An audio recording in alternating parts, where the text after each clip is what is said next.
Hey, I hope you're all doing well. I'm making this video as fashionably late as always, so I'd like to thank you for tuning in. Today we're talking about the heir apparent to the Avalanche, the 2024 Chevy Silverado EV. So yes, in case the 4 people who watch this channel, thank you by the way, have noticed, I'm starting this channel by talking about trucks that we really don't have that much information about. As of a few days ago, there were 140,000 reservations for this truck. Company-wide, GM plans on making 1 million EVs per year by 2025, of which approximately 600,000 are supposed to be trucks. At the moment, GM is currently producing, albeit slowly, the Hummer EV, and also has plans of making an electric GMC Sierra. I'm assuming, but can't confirm, that the Silverado will probably make up the bulk of these sales just based on the fact that the Hummer, on top of being a specialized off-road type truck, and that both the Hummer and Sierra will likely be ridiculously too expensive for the typical truck buyer.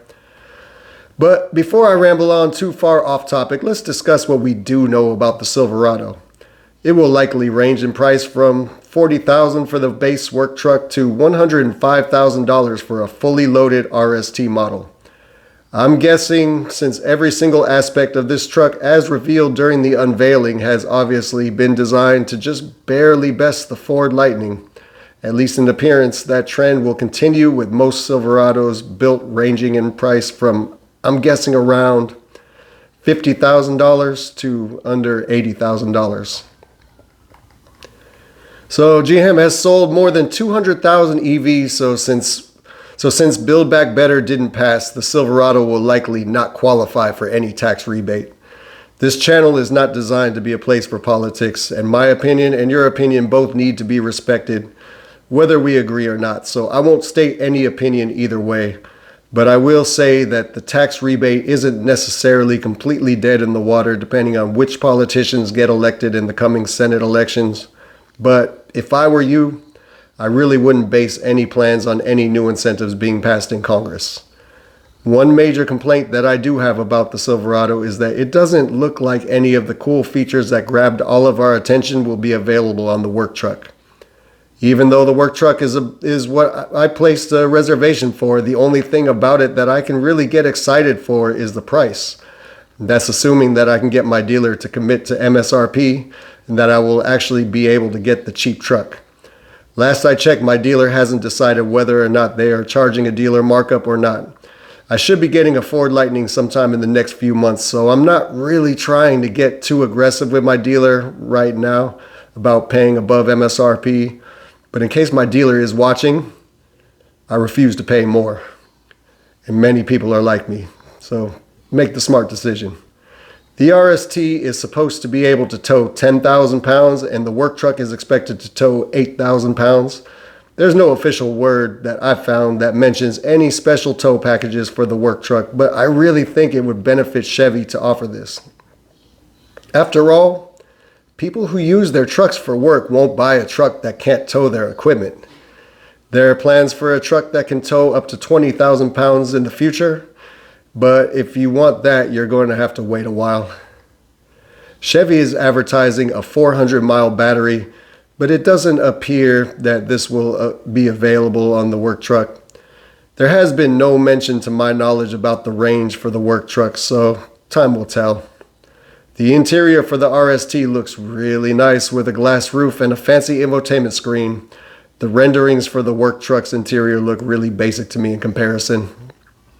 I think that's one place that Ford beat Chevy, because for the Lightning, the Lariat and the Platinum trims have the nicer interior. You know, why not? Because they do cost more. But I've seen the Pro and the XLT in person, and they are very nice trucks inside and out.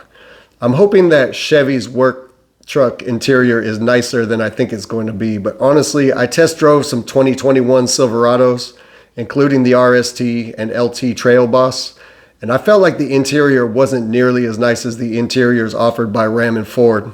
It wasn't even close. I do, however, appreciate that on every trim, Chevy is leaving the climate controls analog.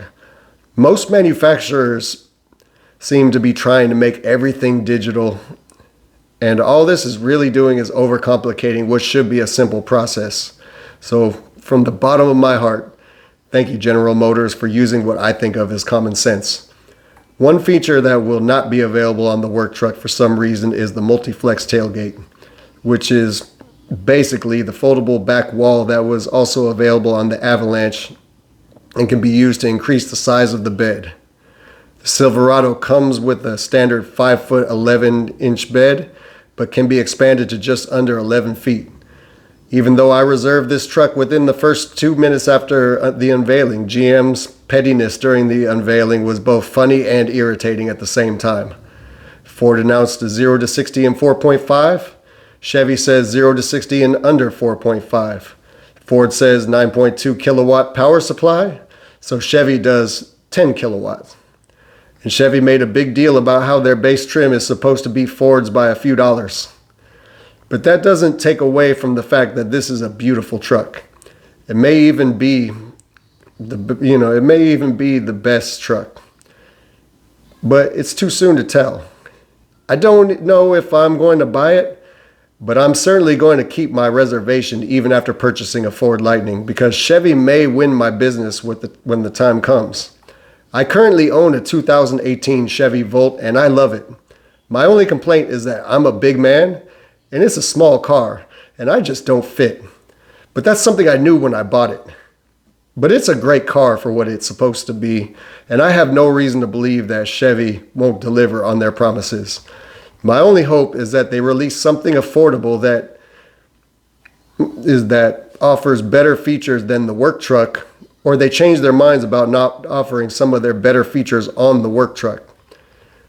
Thank you for watching this video on the Chevy Silverado. On a side note, if you're excited about the Ford Lightning, I recommend you lightly tap that subscribe button to follow my channel, because after mine is delivered, I plan on covering everything you may be interested in.